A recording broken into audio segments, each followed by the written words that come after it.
నమస్కారం VS9 news కి స్వాగతం. హెడ్లైన్ చూద్దాం.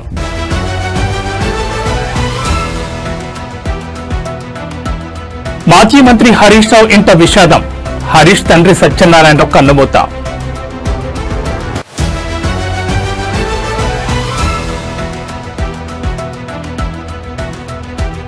మోంతా తుఫాన్ ఎఫెక్ట్. నెల్లూరులో భారీ వర్షాలు.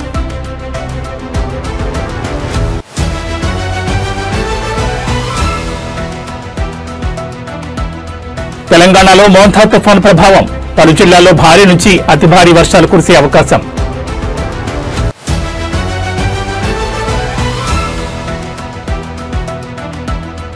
మోంతా తుఫాన్ ఉగ్రరూపం. కాకినాడకు గ్రేట్ డేంజర్ సిగ్నల్ జారీ. ఇక డీటెయిల్స్ చూస్తే మాజీ మంత్రి సిద్దిపేట బీఆర్ఎస్ ఎమ్మెల్యే తన్నీరు హరీష్ రావు ఇంట్లో విషాదం చోటు చేసుకుంది. ఆయన తండ్రి తన్నీరు సత్యనారాయణరావు కొద్దిసేపటి క్రితం తుదిశ్వాస విడిచారు. వయోభారం, అనారోగ్య కారణాల వల్ల ఆయన మరణించినట్లు కుటుంబ వర్గాలు తెలిపాయి. రాజకీయాల్లో హరీష్ రావు విజయానికి, వ్యక్తిత్వానికి తండ్రి ప్రోత్సాహం, మార్గనిర్దేశకత్వం ఎంతో ఉందని సన్నిహితులు చెబుతూ ఉంటారు. సత్యనారాయణ మరణ వార్త వినగానే బీఆర్ఎస్ పార్టీ నాయకులు, కార్యకర్తలు, అభిమానులు హరీష్ రావు కుటుంబ సభ్యులు తీవ్ర విషాదంలో మునిగిపోయారు. సత్యనారాయణ భౌతికాయాన్ని సందర్శించి నివాళులర్పించేందుకు పలువురు రాజకీయ ప్రముఖులు, నేతలు, ప్రజాప్రతినిధులు హరీష్ రావు నివాసానికి చేరుకుంటున్నారు. ఈ విషాద సమయంలో హరీష్ రావు కుటుంబానికి ధైర్యం చేకూరాలని అభిమానులు, శ్రేయోభిలాషులు కోరుకుంటున్నారు.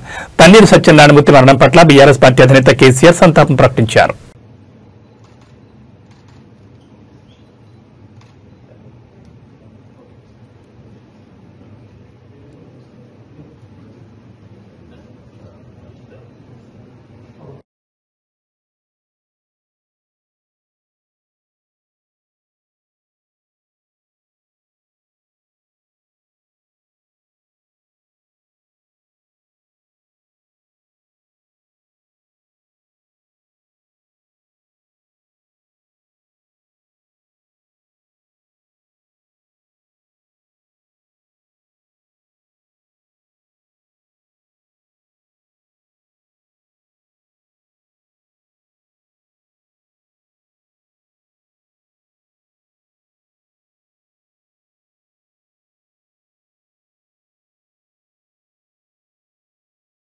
మోంతా తుఫాన్ ప్రభావంతో నెల్లూరు జిల్లాలో విస్తారంగా వర్షాలు కురుస్తున్నాయి. వాతావరణ శాఖ జిల్లాకు రెడ్ అలర్ట్ జారీ చేయడంతో అధికార యంత్రాంగం పూర్తిగా అప్రమత్తమై సహాయక చర్యలు ముమ్మరం చేసింది.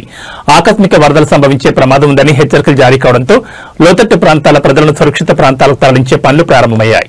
జిల్లాలోని 38 మండలాల్లో మొత్తం 142 మిల్లీమీటర్ల వర్షపాతం నమోదు కాగా సగటున 3.7 మిల్లీమీటర్ల వర్షపాతం నమోదైనట్లు అధికారులు తెలిపారు.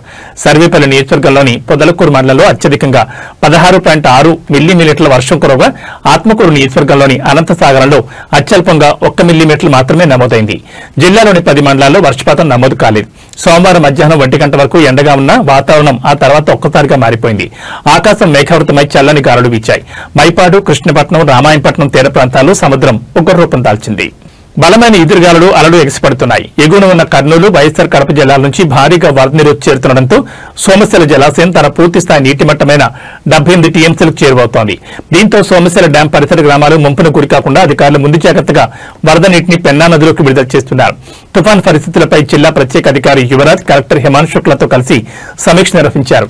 అత్యవసర పరిస్థితుల్లో ప్రజలను రక్షించేందుకు సిద్ధంగా ఉండాలని అధికారులను ఆదేశించారు. సముద్ర తీర ప్రాంతాలు, లోతట్టు ప్రాంతాల్లో నివసించే ప్రజలను అవసరమైతే బలవంతంగానైనా సురక్షిత ప్రాంతాలకు తరలించాలని ఆయన స్పష్టం చేశారు. తుఫాన్ ఎదుర్కొనేందుకు అన్ని రకాల ముందు జాగ్రత్త చర్యలు తీసుకున్నామని కలెక్టర్ శుక్లా తెలిపారు. జిల్లా వ్యాప్తంగా ఏర్పాటు చేసిన 144 పునరావాస కేంద్రాలు ఆదివారం రాత్రి నుంచి పనిచేస్తున్నాయని ఆయన వివరించారు.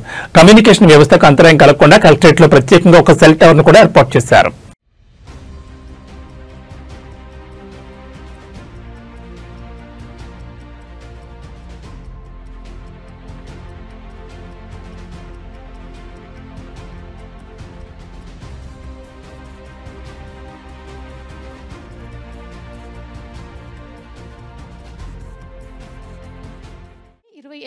తారీఖు అక్టోబర్ 2025 ముఖ్యంగా మనకి భారీ వర్షంతో పాటు అత్యంత భారీ వర్షాలు కొన్ని జిల్లాల్లో కురిసే అవకాశం ఉంటుంది.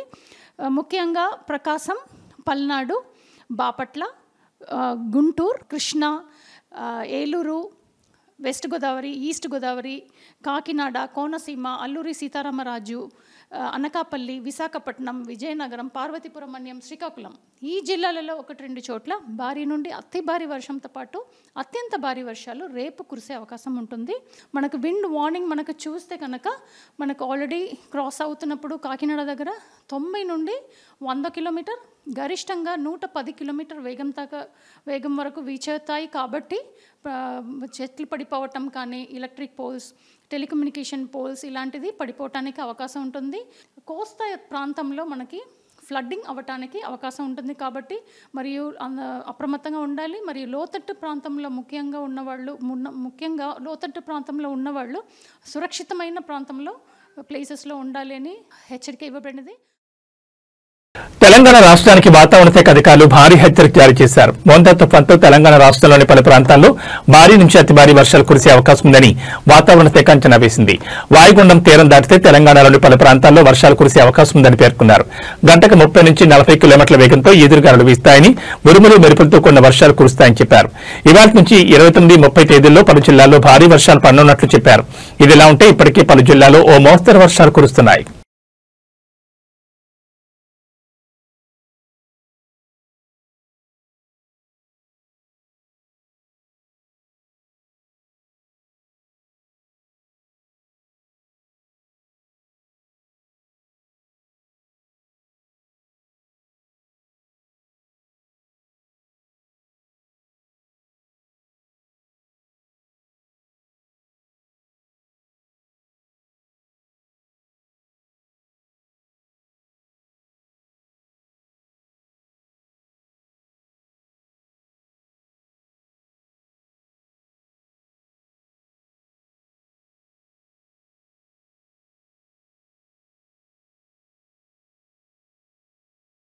పశ్చిమ మధ్య బంగాళాఖాతంలో ఏర్పడిన మోంతా తుఫాన్ ఏపీ తీరం వైపు వేగంగా దూసుకొస్తోంది. గడిచిన 6 గంటల్లో గంటకు 15 కిలోమీటర్ల వేగంతో కదులుతూ వస్తోంది. ఆంధ్రప్రదేశ్ రాష్ట్రాల్లోని వివిధ ప్రాంతాల్లో తీరాలకు దగ్గరగా వస్తున్న మోంతా తుఫాన్ ఉధృతి భారీగా పెరుగుతోంది. దీని ప్రభావంతో రాష్ట్రంలోని పలు జిల్లాల్లో భారీ వర్షాలు, బలమైన ఈదురుగాలులు కొనసాగుతున్నాయి. వాతావరణ శాఖ తాజా నివేదిక ప్రకారం తుఫాన్ ప్రస్తుతం పశ్చిమ మధ్య బంగాళాఖాతంలో తీవ్ర వాయుగుండంగా కొనసాగుతోంది. మరికొన్ని గంటల్లో ఇది మరింత బలపడి ఆంధ్ర తీరానికి దగ్గరగా చేరుకునే అవకాశం ఉందని సూచించింది. ఈ నేపథ్యంలో తీర ప్రాంత ప్రజలు అప్రమత్తంగా ఉండాలని అధికారులు హెచ్చరికలు జారీ చేశారు. ఇదిలా ఉంటే తుఫాన్ దగ్గరకు వస్తున్న కొద్దీ తీవ్రత తారాస్థాయికి చేరుకుంటుంది. ఇప్పటి సముద్ర తీరాల్లో అలలు భారీగా ఎగిసిపడుతున్నాయి. దీనికి తోడు కొండపోత వర్షాలు కురుస్తున్నాయి. ఈ నేపథ్యంలో అప్రమత్తమైన అధికారులు కాకినాడ పోర్టుకు 10వ నెంబర్ గ్రేట్ డేంజర్ సిగ్నల్ జారీ చేశారు. అలాగే విశాఖపట్నం, గంగవరం, భీమునిపట్నం, కళింగపట్నం పోర్టులకు 9వ నెంబర్ ప్రమాద హెచ్చరికను జారీ చేశారు. అలాగే మచిలీపట్నం, నిజాంపట్నం, కృష్ణపట్నం వాడరేవులకు 8వ నెంబర్ హెచ్చరిక అమల్లోకి వచ్చింది. సముద్రం అల్లకల్లోలంగా మారిన నేపథ్యంలో మత్స్యకారులు సముద్రయానానికి వెళ్లొద్దని అధికారులు కఠిన ఆదేశాలు జారీ చేశారు. అత్యవసర పరిస్థితులను ఎదుర్కొనేందుకు national disaster response force, state disaster response force బృందాలు తీర ప్రాంతాల్లో సిద్ధంగా ఉంచారు.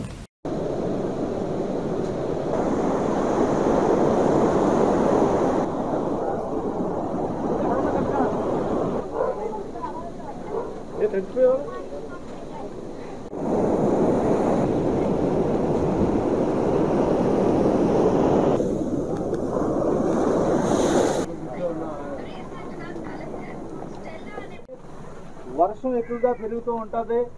మీ అందరూ కూడా బయలుదేరి మీ ఇల్లు ఖాళీ చేసి తాళాలు వేసుకుని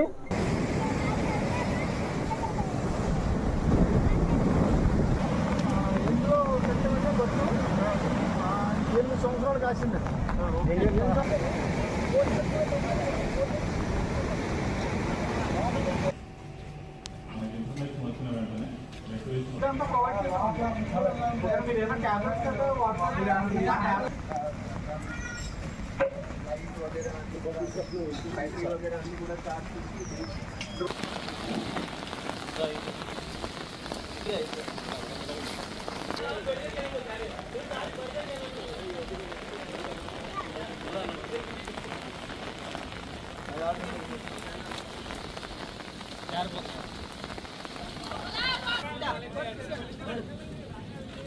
నువ్వు రా మరి ఇంకెప్పుడు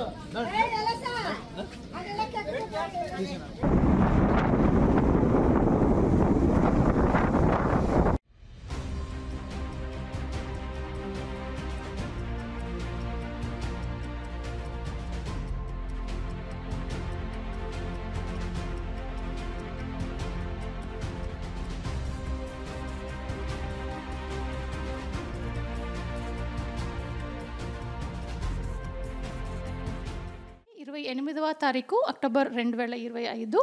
ముఖ్యంగా మనకి భారీ వర్షంతో పాటు అత్యంత భారీ వర్షాలు కొన్ని జిల్లాల్లో కురిసే అవకాశం ఉంటుంది. ముఖ్యంగా ప్రకాశం, పల్నాడు, బాపట్ల, గుంటూరు, కృష్ణా, ఏలూరు, వెస్ట్ గోదావరి, ఈస్ట్ గోదావరి, కాకినాడ, కోనసీమ, అల్లూరి సీతారామరాజు, అనకాపల్లి, విశాఖపట్నం, విజయనగరం, పార్వతీపురం మన్యం, శ్రీకాకుళం ఈ జిల్లాలలో 1-2 చోట్ల భారీ నుండి అతి భారీ వర్షంతో పాటు అత్యంత భారీ వర్షాలు రేపు కురిసే అవకాశం ఉంటుంది. మనకు విండ్ వార్నింగ్ మనకు చూస్తే కనుక మనకు ఆల్రెడీ క్రాస్ అవుతున్నప్పుడు కాకినాడ దగ్గర 90 నుండి 100 కిలోమీటర్, గరిష్టంగా 110 కిలోమీటర్ వేగం వరకు వీచేస్తాయి. కాబట్టి చెట్లు పడిపోవటం కానీ, ఎలక్ట్రిక్ పోల్స్, టెలికమ్యూనికేషన్ పోల్స్ ఇలాంటిది పడిపోవటానికి అవకాశం ఉంటుంది. కోస్తా ప్రాంతంలో మనకి ఫ్లడ్డింగ్ అవ్వటానికి అవకాశం ఉంటుంది. కాబట్టి మరియు అప్రమత్తంగా ఉండాలి. మరియు లోతట్టు ప్రాంతంలో ముఖ్యంగా లోతట్టు ప్రాంతంలో ఉన్నవాళ్ళు సురక్షితమైన ప్రాంతంలో ప్లేసెస్లో ఉండాలి అని హెచ్చరిక ఇవ్వబడినది. మోంతా తుఫాను ప్రభావం దృష్ట్యా ప్రజలకు ఎటువంటి ఇబ్బందులు కలగకుండా ముందస్తు చర్యలు చేపట్టాలని మంత్రి కందుల దుర్గేష్ అన్నారు. తూర్పుగోదావరి జిల్లా నిడదవోలు తహసీల్దార్ కార్యాలయంలో అధికారులతో సమీక్షా సమావేశం నిర్వహించారు. ఈ సందర్భంగా వారికి కీలక సూచనలు చేశారు. ప్రజల భద్రతకు ప్రాధాన్యత ఇస్తూ అధికారులు అప్రమత్తంగా ఉండాలన్నారు. తాగునీటి సరఫరా, విద్యుత్ రవాణా, వైద్య సేవలు వంటి అత్యవసర సేవలకు ఎటువంటి అంతరాయం కలగకుండా చర్యలు చేపట్టాలని ఆదేశించారు. తుఫాను ప్రభావిత ప్రాంతాల్లో సహాయక చర్యలు సమయానుకూలంగా చేపట్టాలని, అవసరమైతే నిత్యావసర సరఫరాలపై ప్రత్యేక దృష్టి పెట్టాలని సూచించారు. మోందా తుఫాను ఎదుర్కొనేందుకు ప్రభుత్వం అన్ని విధాలా సిద్ధంగా ఉందన్న మంత్రి దుర్గేష్ ప్రజలు భయాందోళన చెందాల్సిన పని లేదని తెలిపారు.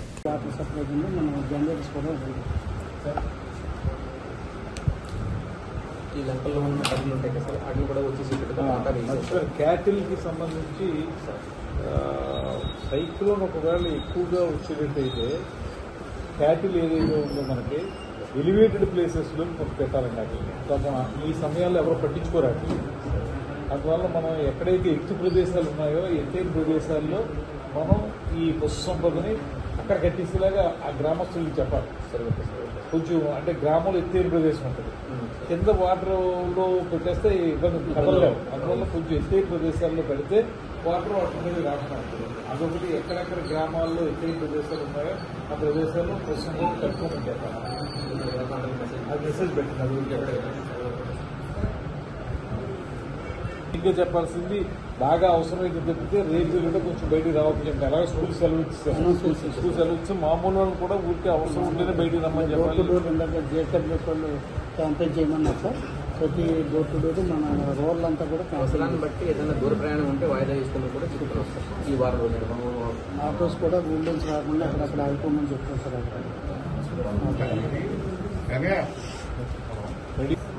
ఇప్పుడు మనం ఇంకోటి హెచ్చరికలు వెళ్తున్నాయి కరెక్ట్గా. ఉచిత బస్సు సౌకర్యం అన్ని రకాలుగా మనకు చాలా ఉపయోగపడుతుంది, మంచిది. దాని ద్వారా మీకు ఎన్నో ఉపయోగాలు ఉన్నాయి. కానీ ఈ 2-3 రోజులు మాత్రం ఉచిత బస్సు ఉన్నా కూడా మీరు దూర ప్రయాణాలు చేయొద్దని మనం చేస్తున్నాం. వాయిదా వేసుకోండి. ఈ 3 రోజులు అయిన తర్వాత వెళ్తారు. కానీ ఎందువల్లంటే మనకి ప్రాణాలు ముఖ్యం కాబట్టి, మన ఆరోగ్యం ముఖ్యం కాబట్టి అది పాటించవలసిందిగా మహిళా తల్లులకు కూడా కోరుతున్నాం. చెట్లు పడిపోతే వాటిని చక్కగా లాగడానికి జేసీబీలు ఎంజాయ్ చేసి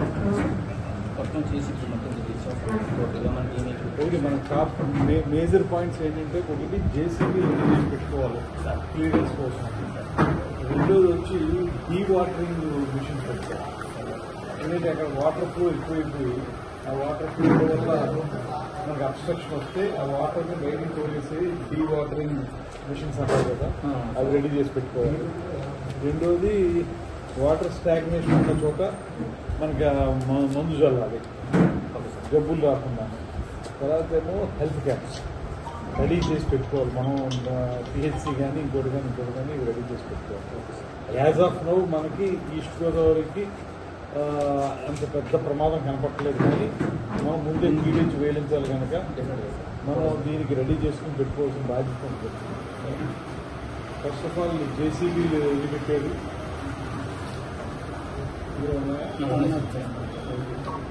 జేసీబీ రూరల్లో 16, అర్బన్లో 4, generators 10, power stars, tractors, dewater equipment పెట్టారా? సరిపోతాయి. ఇది 5, 4 అసలు 5 వాటర్ ట్యాంకర్స్ ఇప్పుడు మనం ఈ ఎవాక్యుయేషన్ ఎక్కడ చేయలేదు కదా, ప్రస్తుతం ఏం లేదు సార్. అవసరం కూడా రాలేదు.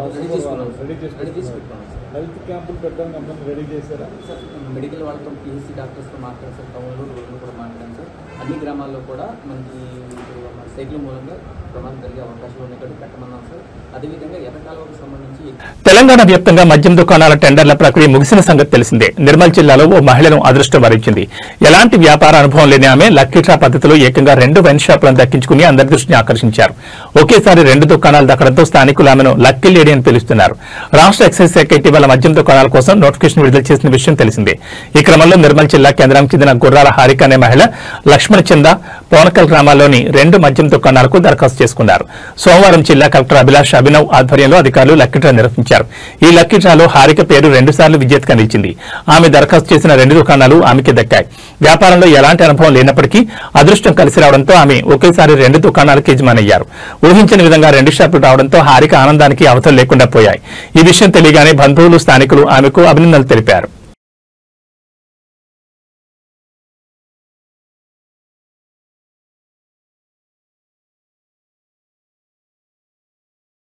కలియుగ ప్రత్యక్ష దైవం తిరుమల శ్రీ వెంకటేశ్వర స్వామివారిని సినీ హీరో అజిత్ కుమార్ దర్శించుకున్నారు.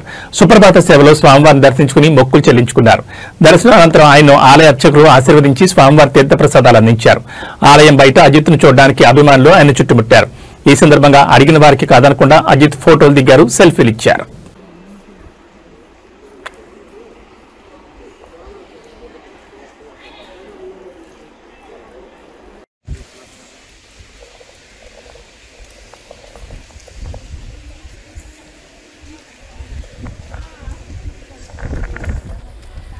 Congrats, sir, first of all.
కొద్ది సైడ్ సైడ్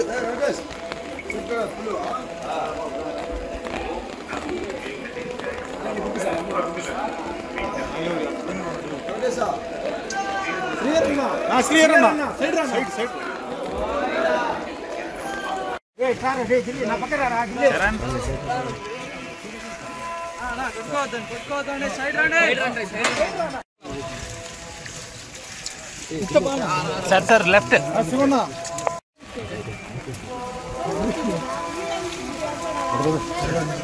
నా కార్ ఈ పక్క ఉంది. సార్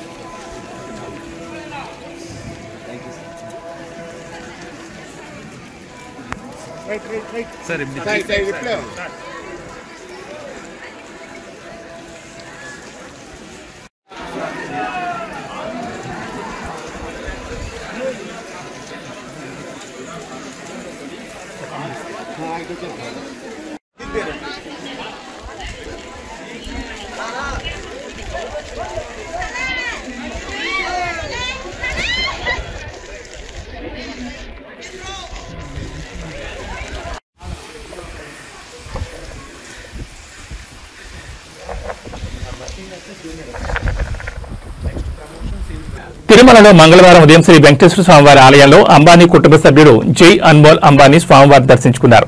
వీఐపీ దర్శనంలో పాల్గొన్న ఆయన కుటుంబ సభ్యులతో కలిసి స్వామివారికి ప్రత్యేక పూజలు చేశారు. దర్శనం అనంతరం ఆలయ అధికారులు జై అన్మోల్ అంబానీకి శ్రీవారి తీర్థ ప్రసాదాలను అందజేశారు.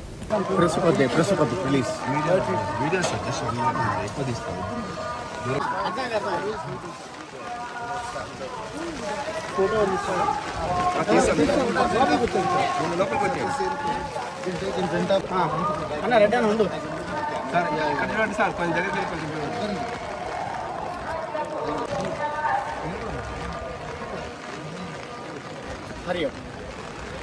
ఓకే ఓకే సార్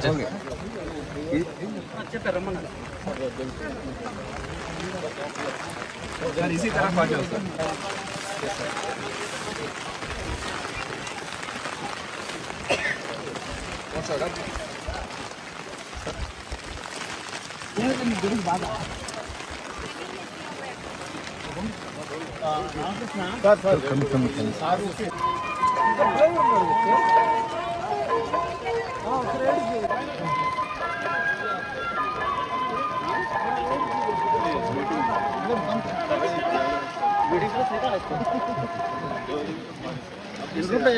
गाड़ी बुलाएं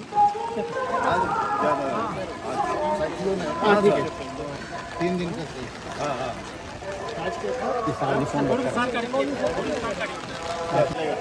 मेरे तो तमिलनाडु का झंडा कहाँ से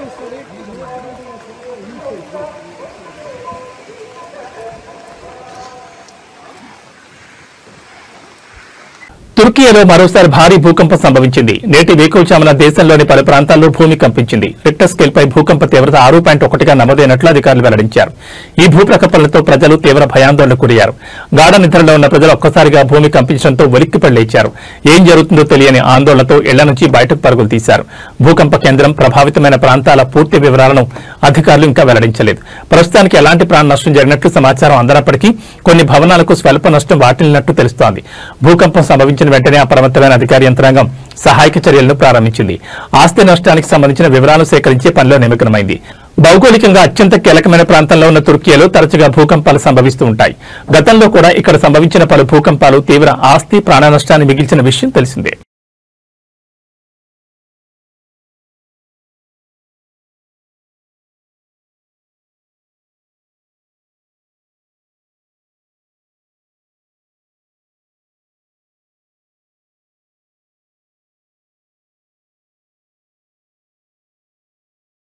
అమెరికా అధ్యక్షుడు డొనాల్డ్ ట్రంప్ మూడోసారి అధ్యక్ష పదవికి పోటీ చేసే అంశంపై ఆసక్తికరమైన వ్యాఖ్యలు చేశారు. రాజ్యాంగపరంగా అవకాశం లేనప్పటికీ 2028లో మళ్లీ పోటీ చేసే ఆలోచనను ఆయన తోసిపుచ్చలేదు. తన మాజీ వ్యూహకర్త స్టీవ్ బానన్ చేసిన సూచనపై మీడియా అడిగిన ప్రశ్నకు ఆయన స్పందించారు. ఎయిర్ ఫోర్స్ 1 విమానంలో ప్రయాణిస్తూ మీడియాతో మాట్లాడిన ట్రంప్ మూడోసారి పోటీ చేయడాన్ని నేను ఖచ్చితంగా ఇష్టపడతాను. నాకు మునిపెన్నడూ లేనంత మంచి ఆదరణ ఉందని అన్నారు. అయితే వెంటనే మాట మారుస్తూ దాని గురించి నేను నిజంగా ఇంకా ఆలోచించలేదని పేర్కొన్నారు.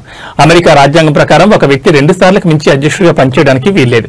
పొలిటికో కథనం ప్రకారం ట్రంప్ సన్నిహితుడైన స్టీవ్ బానన్ ఆయన మూడోసారి పోటీ చేయాలని బలంగా వాదిస్తున్నారు. దీనికోసం ఒక ప్రణాళిక కూడా సిద్ధంగా ఉందని తన పాడ్కాస్ట్ లో ఇటీవల బానన్ పేర్కొన్నారు. ఇదే సమయంలో తన తర్వాత రిపబ్లికన్ పార్టీ నడిపించే నాయకులపై కూడా ట్రంప్ స్పష్టత ఇచ్చారు. 2028 అధ్యక్ష ఎన్నికల వరలో విదేశాంగ మంత్రి మార్కో రూబియో, ఉపాధ్యక్షుడు జేడీ వాన్స్ ప్రధాన అభ్యర్థులుగా ఉంటారని సంకేతాలిచ్చారు. మన దగ్గర చాలా మంచి నాయకులున్నారు, వారిలో ఒకరు ఇక్కడే నిలబడి ఉన్నారు అంటూ రూబియోను ఉద్దేశించి అన్నారు. ఉపాధ్యక్షుడు జేడీ వాన్స్ కూడా అద్భుతమైన వ్యక్తి. వీళ్ళిద్దరికీ వ్యతిరేకంగా ఎవరూ పోటీ చేయరని నేను భావిస్తున్నానని ట్రంప్ వ్యాఖ్యానించారు. ప్రస్తుతం ట్రంప్ ఆసియా పర్యటనలో ఉన్నారు. మలేషియా ఆసియాన్ సదస్సులో పాల్గొన్న ఆయన తన పర్యటనను విజయవంతంగా ముగించుకుని జపాన్లోని టోక్యోకు చేరుకున్నారు. మలేషియా పర్యటన ముగింపు సందర్భంగా అక్కడ అధికారులు ప్రజలకు ఆయన అభివాదం చేశారు.